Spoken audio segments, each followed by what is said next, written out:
Assalamualaikum warahmatullahi wabarakatuh. Perkenalkan, saya Aulia Ananda dengan NIM D101201080.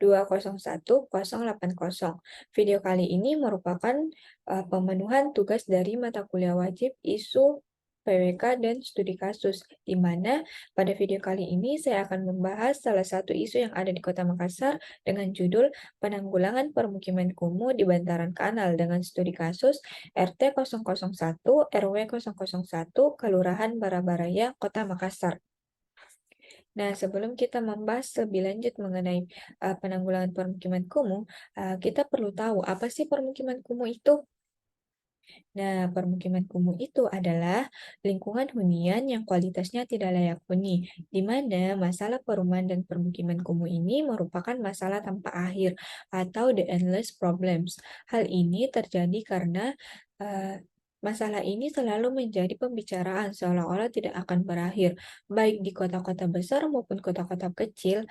Permasalahan ini menjadi topik pembicaraan yang selalu dibicarakan oleh publik.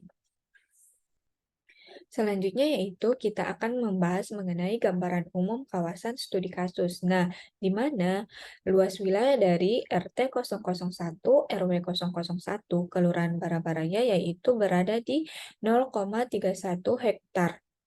Nah, untuk letak wilayahnya sendiri yaitu terletak di garis lintang 5 derajat 11,40 menit 152 detik dan garis bujur 119 derajat 25,26 menit 45 derajat dengan tanah yang berstatus legal. Untuk jumlah dan kepadatan penduduknya sendiri yaitu jumlah penduduk berada di angka 192 jiwa dengan kepadatan penduduk 619 jiwa per hektar. Nah, untuk kategori kekumuhannya itu wilayah perumahan dan permukiman kumuh dengan tingkat kekumuhan sedang berdasar pada SK Kumuh Perwali Makassar pada tahun 2021. Selanjutnya kita akan membahas mengenai identifikasi aspek fisik kawasan permukiman kumuh di RT 001 RW 001 Kelurahan Barabaraya.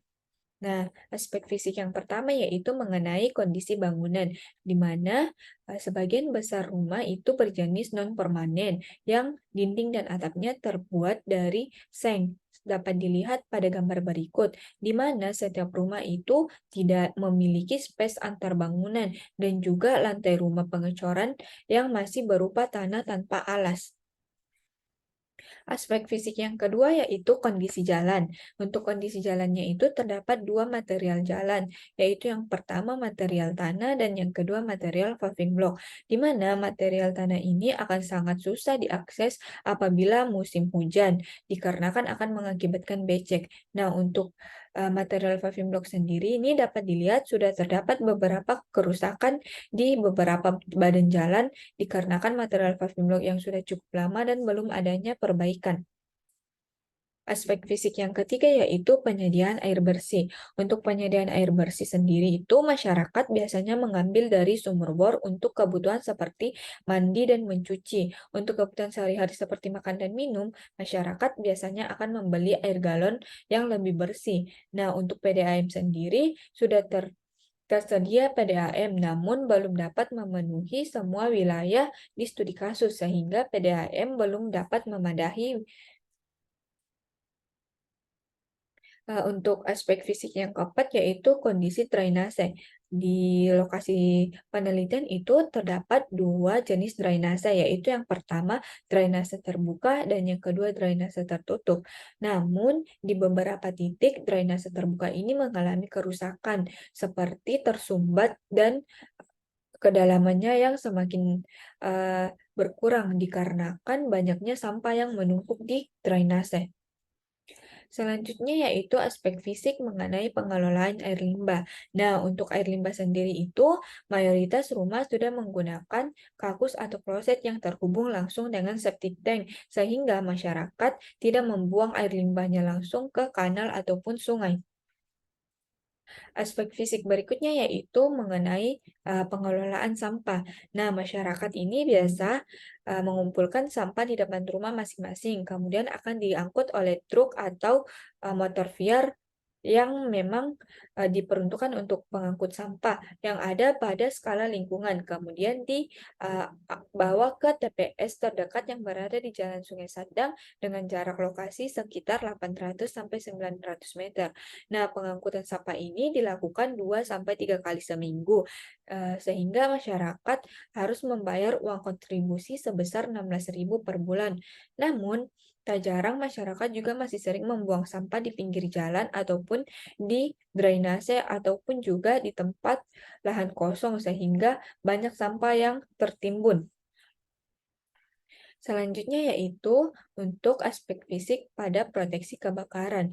Untuk aspek fisik ini sendiri tidak tersedia prasarana dan sarana proteksi kebakaran seperti bangunan pos kebakaran, pasokan air yang lebih, serta jalan lingkungan yang tidak bisa dilalui mobil kebakaran, dan tidak adanya data sistem proteksi kebakaran lingkungan. Selanjutnya yaitu kita akan membahas mengenai arahan kebijakan untuk penanganan perumahan dan permukiman kumuh di sekitar kawasan penelitian. Nah, melihat dari kondisi fisik di wilayah penelitian, perlu dilakukan pemugaran yang berdasar pada pola-pola penanganan perumahan kumuh dan permukiman kumuh yang terlampir dalam Permen PUPR nomor 14 tahun 2018. Mengapa perlu pemugaran? Dikarenakan di lokasi permukiman kumuh itu sudah terdapat semua sarana dan prasarana aspek fisik, namun fungsinya belum dapat difungsikan dengan baik dan tidak sesuai dengan standar. Nah, pemugaran ini dilakukan sebagai bentuk rehabilitasi dan pengembalian fungsi-fungsi kondisi fisik yang belum memenuhi syarat menjadi kondisi fisik standarnya dan mampu memenuhi kebutuhan masyarakat sekitar permukiman kumuh. Selanjutnya yaitu kita akan membahas studi banding penanganan permukiman kumuh di berbagai negara. Nah, yang pertama itu Kanal Parada Lucas yang berada di Brasilia.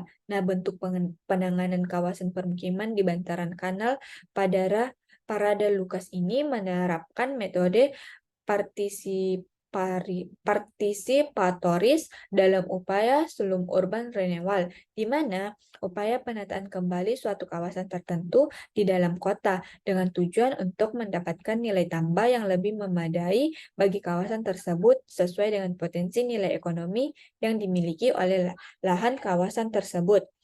Selanjutnya yaitu permukiman Baan Mangkong di Thailand. Nah, penanganan permukiman kumuh di Thailand ini melalui program Baan Mangkong, di mana program ini termasuk mencakup berbagai opsi peningkatan dan pengaturan tanah untuk memenuhi kebutuhan berbagai komunitas.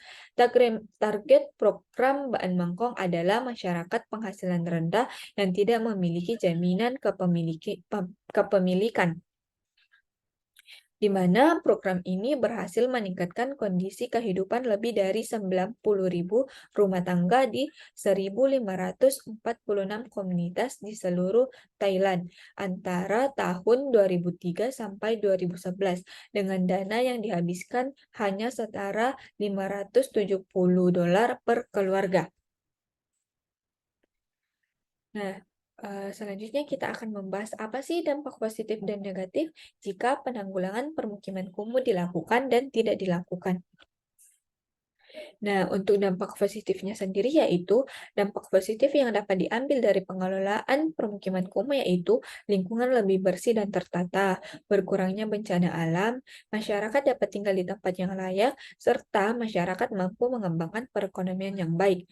Adapun dampak negatif jika masalah ini tidak diselesaikan dengan baik, yaitu akan semakin banyak timbul permukiman kumuh di berbagai wilayah yang dapat merusak tatanan lingkungan.